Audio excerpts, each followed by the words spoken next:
ലോകകപ്പ് നോക്കൌട്ട് റൗണ്ടിൽ ഇന്ന് ഫുട്ബോൾ ലോകം കാത്തിരുന്ന സൂപ്പർ പോരാട്ടം വന്നെത്തി.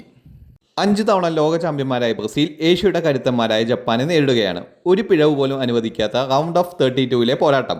ജയിക്കുന്നവർ അടുത്ത ഘട്ടത്തിലേക്ക്, തോറ്റവർ ലോകകപ്പിനോട് വിട പറയും. ബ്രസീലിനെ നോക്കുമ്പോൾ അവരുടെ ആക്രമണ നിരയാണ് ഏറ്റവും വലിയ ശക്തി. വേഗതയും സാങ്കേതിക മികവും ചേർന്ന അവരുടെ ഫുട്ബോൾ ഏത് പ്രതിരോധത്തെയും തകർക്കാൻ കഴിവുള്ളതാണ്.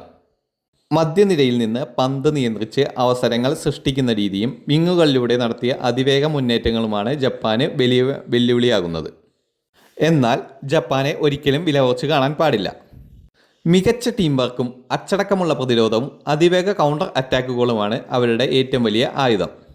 യൂറോപ്യൻ ലീഗുകളിൽ കളിക്കുന്ന നിരവധി താരങ്ങളുടെ അനുഭവ സമ്പത്ത് ജപ്പാനെ കൂടുതൽ അപകടകാരികളാക്കുന്നു.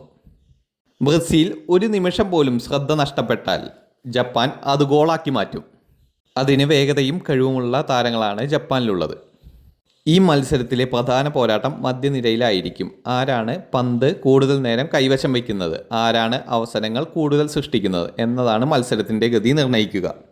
ബ്രസീൽ തുടക്കത്തിൽ തന്നെ ആക്രമിച്ച് ലീഡ് നേടാൻ ശ്രമിക്കുമ്പോൾ ജപ്പാൻ ക്ഷമയോടെ പ്രതിരോധിച്ച് കൗണ്ടർ അറ്റാക്കുകളിലൂടെ അവസരം തേടാനാണ് സാധ്യത. നോക്കൌട്ട് മത്സരമായതിനാൽ അധിക സമയവും പെനാൽറ്റി ഷൂട്ടൗട്ടും വരെ നീളാനുള്ള സാധ്യതയും തള്ളിക്കളയാനാവില്ല. അതുകൊണ്ട് ഓരോ ടാക്കിൾ, ഓരോ പാസ്, ഓരോ ഷോട്ട് എന്നിവയെല്ലാം നിർണായകമാകും. കടലാസിൽ ബ്രസീലാണ് ഫേവറേറ്റുകൾ. എന്നാൽ ലോകകപ്പ് നോക്കൌട്ട് മത്സരങ്ങളിൽ ഫേവറേറ്റുകൾ മാത്രം ജയിക്കുമെന്ന നിയമമില്ല. ഏഷ്യയുടെ കരുത്തുകാട്ടാൻ ജപ്പാൻ അട്ടിമറി സ്വപ്നങ്ങളുമായി ഇറങ്ങുമ്പോൾ ബ്രസീൽ അവരുടെ ലോകകപ്പ് പാരമ്പര്യം കാത്തുസൂക്ഷിക്കാൻ പോരാടും.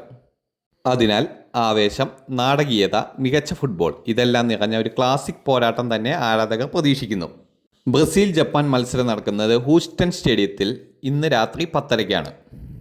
അവസാനമായി പറയുകയാണെങ്കിൽ, സാമ്പാ നൃത്തം തുടരുമോ അതോ സമുറായിമാർ ലോകത്തെ വീണ്ടും ഞെട്ടിക്കുമോ? ഇന്ന് രാത്രി ഉത്തരമറിയാം. ലോകകപ്പ് വേദിയിൽ ഒരു വമ്പൻ യുദ്ധത്തിന് തയ്യാറാകൂ. കൂടുതൽ വാർത്തകൾക്കും വിശേഷങ്ങൾക്കുമായി ഈ ചാനൽ ഇപ്പോൾ തന്നെ സബ്സ്ക്രൈബ് ചെയ്യുക.